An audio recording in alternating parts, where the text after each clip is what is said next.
Thierry Sévoumnians, vous êtes directeur général de la Française. Bonjour et merci de vous prêter à cet exercice. Avec grand plaisir. Alors Thierry, on va vite rentrer dans le vif. On a une année extrêmement troublée, on a de l'inflation, on a des taux d'intérêt. Alors pour ceux qui ont vécu des cycles de marché complets, c'est pas une grande nouveauté. Pour autant, ça faisait très longtemps qu'on ne l'avait pas connu. Donc comment est-ce que ça se traduit chez vous? Alors, pour nous, et dans cette période qu'on peut qualifier vraiment d'hors norme, déjà les produits immobiliers, qu'ils soient encore une fois SCI ou SCPI, sont ressortis, c'est important à avoir à l'esprit, de toute cette période Covid en pleine forme.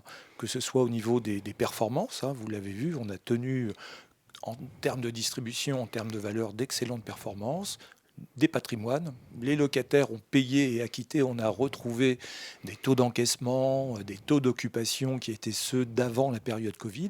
Et puis plus globalement, on le voit dans les collectes, des collectes qui intéressent véritablement. Quand on regarde les chiffres d'ailleurs, et avant de venir sur comment ça se traduit dans ces périodes un petit peu de hausse des taux et d'inflation, le premier semestre confirme tout ceci. C'est un petit peu l'explosion aussi au niveau de l'activité, puisque globalement, les produits SCPI, SCI ont progressé de près de 40% sur ce premier semestre en termes de collecte. Les SCPI, 40%. Les sociétés civiles, c'est quelque chose d'assez incroyable puisqu'elles ont progressé de près de 70% en termes de collecte. Mais surtout, leur capitalisation a même progressé en une seule année de 30%. Alors, il y a un intérêt, on peut revenir sur les intérêts en fin de compte du pourquoi.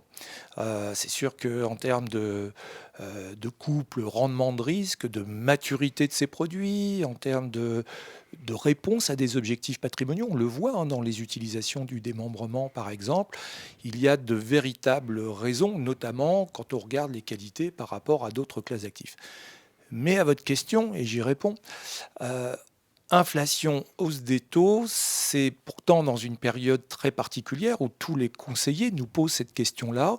Vous avez des produits SCPI ou SCI qui sont construits pour bien naviguer dans ces périodes un petit peu de houle, j'aime bien qualifier comme ça, inflation, hausse des taux. Alors il y a d'un côté toute la partie indexation des loyers, et ça c'est le propre de ces produits immobiliers. Donc dans des périodes d'inflation, on va profiter d'indexation. Encore faut-il pouvoir les passer auprès de bons locataires sur des immeubles bien situés, bien connectés, durables aujourd'hui, et puis avec une répartition sur des secteurs qui soient surtout métropoles ou bons secteurs d'Europe.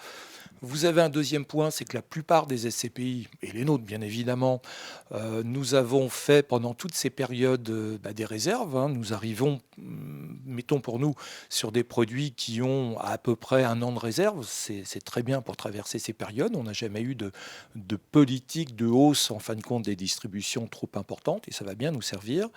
Deuxième point, au niveau des patrimoines, vous savez qu'on, suivant les expertises, vous pouvez caler votre valeur départ très près de l'expertise ou en dessous. Nous, on a globalement 10% d'avance. D'ailleurs, on a été classé sur nos principaux produits avec ce type de parachute. Et puis, quand vous avez sur ces segments de l'immobilier qui est, alors je prendrai Paris comme les grandes villes, mettons d'Allemagne, ou les types de locataires, quand vous avez Nestlé, mettons pour nous, pas que, mais voilà, ce sont des personnes qui sont capables de payer leur loyer, de traverser à partir du moment où l'inflation ne s'envole pas à des niveaux trop hauts et pareil en termes de hausse des taux. Voilà, plutôt des produits qui sont très bien armés pour passer ces périodes-là. Vous parliez tout à l'heure de la localisation, vous parliez du bon bien. Alors moi j'ai envie de vous demander si c'est sur toutes les catégories d'actifs, parce que il peut y avoir des fonds qui sont spécialisés sur le bureau, mais d'autres sur d'autres sujets, commerce, etc. Est-ce que c'est toujours cette même logique? Alors, en immobilier, on parle d'emplacement. Mais l'importance de ces logiques est différente en fonction des segments. Pour donner un panorama, la classe reine en termes d'investissement professionnel, c'est vrai pour la France ou pour l'Europe, c'est avant tout le bureau. Regardez en SCPI, c'est plus de 50% des SCPI de bureau et une trentaine de pourcents pour les SCPI dites diversifiées. La santé va représenter une quinzaine de pourcents de la collecte, la logistique va représenter 8% à peu près de la collecte, et le résidentiel, je le mets un petit peu à part, avec un commerce 15%. Pour le bureau, c'est absolument essentiel aujourd'hui. Aujourd'hui, il faut que vous ayez des biens qui soient absolument bien passé en termes de connectivité, de transport. Et le Bien Grand sûr. Paris, on est embêté tous les jours, mais le démontre, hein, un des plus gros chantiers d'Europe aujourd'hui. Deuxième point, il faut que vous soyez, et ça n'est plus un vain mot, de parler d'ESG, de parler de durabilité. Il faut absolument que vos immeubles soient non seulement bien situés, mais également avec un service et un traitement énergétique, un traitement, en fin de compte, pour diminuer les charges du locataire qui soit dans les normes d'aujourd'hui. Et ensuite, il faut que vous soyez sur une partie bureau qui intéresse certaines typologies d'immeubles, enfin de locataires, pardon. Et donc, quand vous êtes Paris intramuros ou première couronne, il faut répondre, notamment avec la flexibilité de nos baux, hein, nous adapter vraiment ce que j'appelle du beau bureau. Et c'est pas que Paris, c'est de la métropole, c'est de l'Europe et dans les principales villes. Sur la partie santé, c'est un petit peu différent. Sur la partie santé, déjà, ce sont des marchés qui sont beaucoup plus étroits, hein. Un marché de la Bien santé, sûr. c'est une douzaine de milliards en Europe, hein. La santé, vous avez plusieurs segments. Soit, ça a fait parler beaucoup sur le premier semestre, tout ce qui est la partie EHPAD, et là, je ne parle pas d'Orpea, Pas par de nom, pas exemple, de hein, nom, pas de nom. pas non. Mais par contre, vous avez des secteurs où oui, l'emplacement est important. J'en cite un, on s'est positionné sur ce secteur, c'est tout ce qui est la médecine de centre-ville, hein. Donc vous avez maintenant des centres médicaux, vous avez des médecins, vous avez de la radiologie, des dentistes. Enfin, ces professionnels de la santé qu'il est très compliqué en fin de compte de trouver ou de renouveler. Et aujourd'hui, on est à leur disposition pour faire. Donc là, oui, l'emplacement est très important. La logistique, celle qui est la plus prisée, c'est vraiment tout ce qui tourne autour Bien sûr. des grands centres-villes, mais les Amazon proches. Et puis les commerces, ben, vous avez un petit peu ces logiques, c'est soit par thématique, la distribution, la consommation est quelque chose d'important, le bricolage est quelque chose d'important, ou vraiment du commerce de pieds d'immeubles, de centre-ville.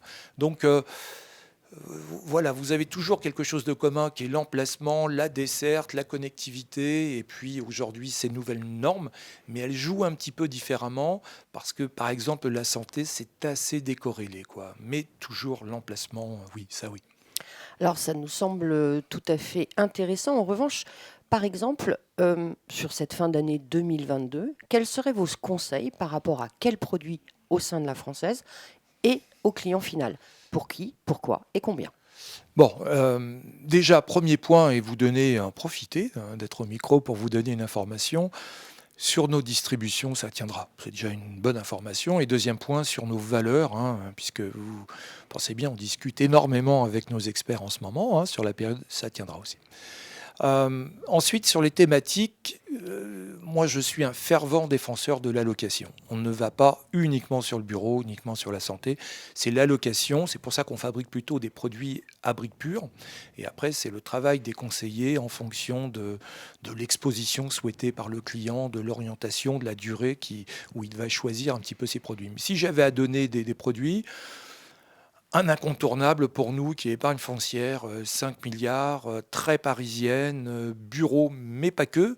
Bureau en France, dans les grandes métropoles, on adore Bordeaux, on adore Lyon, voilà, dans les grandes métropoles, mais aussi en Europe. Et là, ça doit être pour moi la base du patrimonial, avec en plus, même si elle fait 5 milliards, de par ses collectes, c'est un produit qui a été énormément renouvelé. On est 50% en TVA, autrement dit, un patrimoine qui a moins de 5 ans, et puis complètement aux normes. Ça doit être la base patrimoniale, en fin de compte, de l'allocation. Nous, on estime qu'un client vient chercher sur un produit SCPI, un produit assez tranquille, hein, qui donne son revenu, qui ne bougera pas, ça c'est important. Deuxième point que je trouve assez intéressant, donc ça c'était épargne foncière. Euh, des fois, c'est bien d'aller chercher le bêta du marché. Alors, en valeur mobilière, c'est beaucoup utilisé, mais vous avez quelque chose qui se joue en région parisienne, qui est vraiment de l'alpha, qui est la partie Grand Paris, hein. Il suffit de Merci Madame Hidalgo, regarder. oui. Alors là, ça nous embête véritablement, mais en termes de valeur, regardez même des communes, je pense à l'est de Paris, comme Montreuil, regardez les prix qu'il y a eu sur le résidentiel. Il y a ces effets poussettes, hein, toujours pareil, hein. Dans un premier temps, ça construit au niveau du résidentiel, de l'habitation, du commerce et du bureau. C'est ce qui se passe. Là, il y a de la valeur à prendre. Donc, 2024 arrive très bientôt. prenons de la valeur, et vous avez un produit qui s'appelle LF Grand Paris, qui est gorgé de réserve. Il y en aura aussi en termes de valeur. Jouons l'alpha, ça c'est vraiment quelque chose. Troisième branche, peut-être, segment, c'est la santé, très clairement. Mais la santé, telle que je le donnais en complément tout à l'heure, plutôt en allant jouer la médecine de proximité, la médecine de centre-ville. Les clients comprennent la difficulté de trouver un médecin, de trouver un dentiste, et ça, je pense que ça a véritablement un bon avenir. Le commerce, certainement sur retour, mais je pense qu'aujourd'hui, c'est centre-ville, pied d'immeuble, et encore une fois, la consommation. Je pense que ça ce sera intéressant. Et la logistique. Le seul point sur la logistique, c'est que le marché n'est pas assez profond. Il faut pouvoir l'investir. En ce qui nous concerne, sur notre SCPI de logistique, je cantonnerai la collecte à ma capacité de sourcing. Parce que, encore une fois, je ne veux pas me retrouver avec beaucoup de collecte et de ne pas pouvoir l'affecter. Je préfère ne pas prendre de collecte à ce niveau-là. Donc voilà, et tout ça en allocation. Mais ça se passera bien. En tout cas, on retrouve complètement du sens à notre épargne, Thierry. Je vous remercie. Merci à vous Au revoir. et bonne rentrée.